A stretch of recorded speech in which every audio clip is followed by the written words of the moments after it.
Thank you for calling Anderson's International. Our offices are closed at the moment. Please leave your name, number, and message after the tone. Hello, Martin Hayes here. I've just arrived. The journey was fine, no problems at the airport. I've arrived at the retail exhibition. The building's really impressive.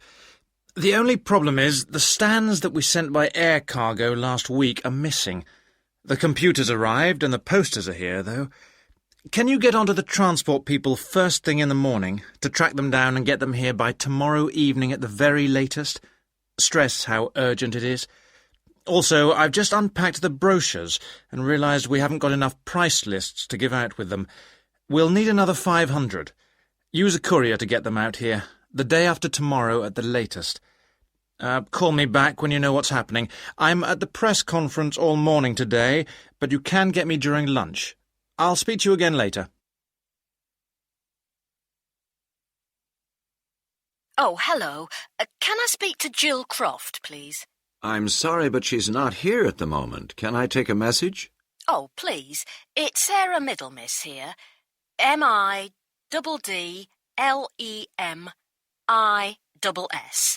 From Pegasus Communications Limited.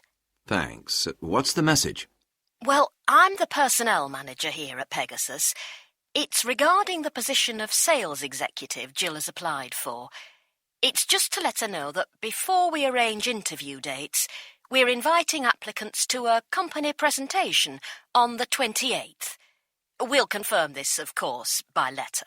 Fine. I'll let her know that. Oh, one other thing. We've received her application and curriculum vitae, but can't find any mention of her referees. Could you ask her to let us have their details as soon as possible? Okay, I've noted that down. Thanks very much for your help. No problem. Bye for now. Hello, sales. Can I help you? Oh, hello. Is Lauren O'Neill there? I'm sorry, but she's at lunch right now. Can I take a message? Okay. It's Chris Darcy here from Human Resources. I'm phoning about next week's... Oh, hang on. I just need to get a pen.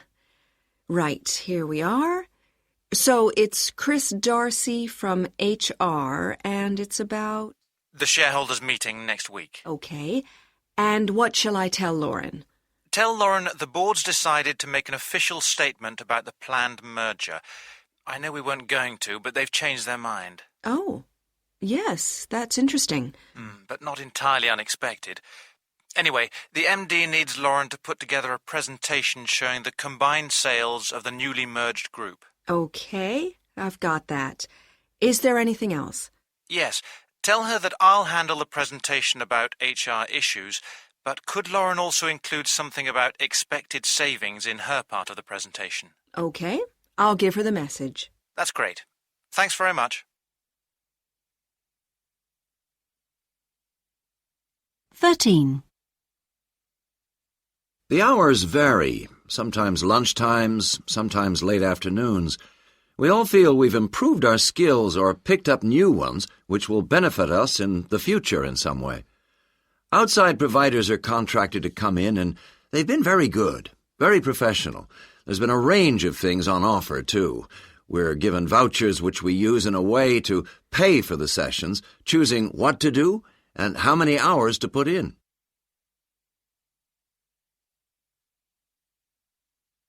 14. Things have improved a lot since I started working here. We're all more aware now of potential risks and of the correct procedures for everything.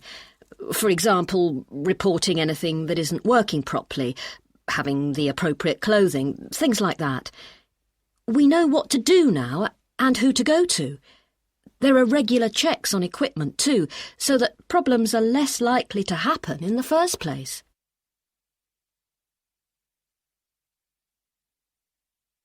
15. Well, despite talks with senior management, we've been unable so far to agree on something which all my staff can accept. Management know we have a fair case and that we've waited a long time compared to other departments who were awarded rises last year, so it's not as if they're against the idea itself. As I say, we've just got to get a final figure which staff will be happy with.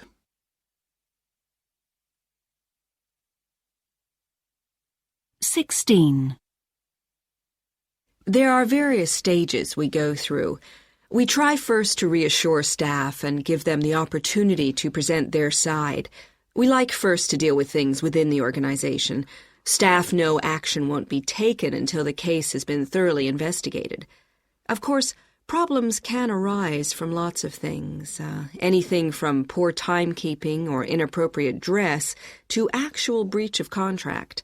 Dismissal would be the very last course of action, and all employees have the right to appeal even then.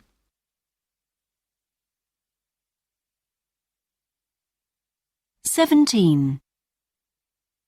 I very much like the system we have. I like the opportunities it gives me for other things. Everyone's at work for the agreed essential time, but we all have some choice each side of this. I keep my own record, and it means I can fit in other things, like medical appointments. I like to feel I've got some control over my professional life, and I need to be able to plan. It may not suit everyone, but it certainly works for me. 18. I take your point, Brian. I know that since George left, you've had to take on some of his tasks which were not in your original job description. However, you were allocated 75% of Susie's time to deal with the paperwork, so I feel that the situation, although not ideal, is manageable. And in this financial climate, any further expenditure, any rise, however well-deserved, might damage the company's future. And I'm sure you'll agree that's too risky. 19.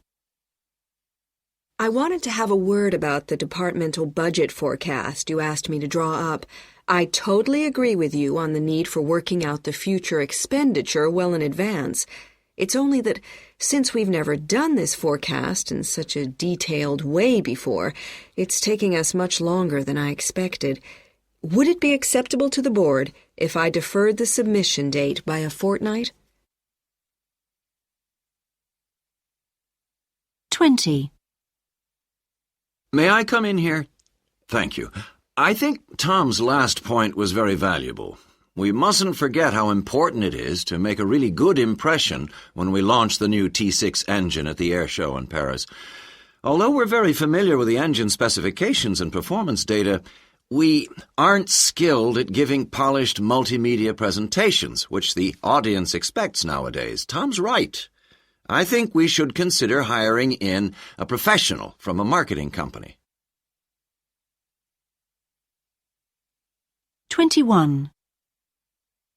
I know why you want Smithsons. They're the biggest in the field and they've got years of experience. The disadvantage is the price. They're the best, so they can charge what they like. Personally, I'd prefer to go for someone local, like Mackay's.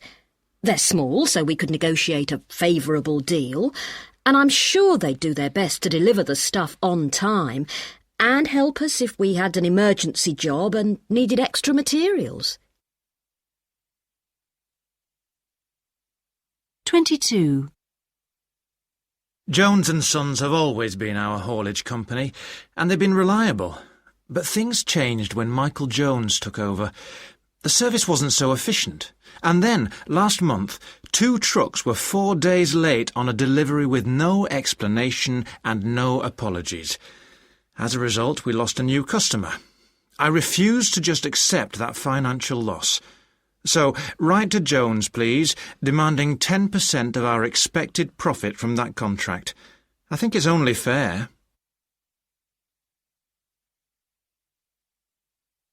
And now, let's meet Philip Spencer, one of Britain's top industrialists, and hear about his experiences and ideas on improving company performance. Welcome, Philip. Thanks, Gemma. Good to be here. Philip, you're famous for your unique approach when called in to advise companies. Well, I'm certainly very generous with my advice. I always acknowledge genuine effort wherever possible. It is important to do so, but my job isn't to manage the company, it's to hunt down underlying weaknesses in the systems. That's what I'm trained to do. Your visit to Manson's received a very mixed response, didn't it? Well, yes. Following my first visit, they'd researched the market more deeply and had improved product quality considerably, but on my return, I blamed their failures on the ancient assembly line, which they'd still done nothing about, despite my report, and which by now had led to a 10-year waiting list for their customers. The company was so upset by the comments I made during my second visit that they didn't invite me back. Another of your consultations took you to Criterion Glass, a family-run business. Yes. Their troubles started with an over-concentration on the actual making of the product, on the craftsmanship involved, without asking themselves whether there was still enough of a market for that type of product. Prices needed to be more competitive too, something they hadn't considered sufficiently. As you said, you're famous for your advice to industry, but for a long time you were not at all successful in business yourself, were you? True. The first two organizations I headed went into liquidation. They were both relatively new companies, though, without a long history, and were trying to establish their brand name. People had tried to warn me, of course. The resources were there, that wasn't the problem, but I just couldn't get things to work, basically because financial services just isn't my field. You enjoy a strong public image, with your unusual choice of clothes, etc. Why did you start to cultivate this original style? Well, many people think I've developed this style just to get myself noticed, but it's really because I think my ability is what matters in business, more than my image. I like to do my own thing, so why shouldn't I please myself how I look? I know many other business people prefer to follow convention and dress more seriously. That's up to them.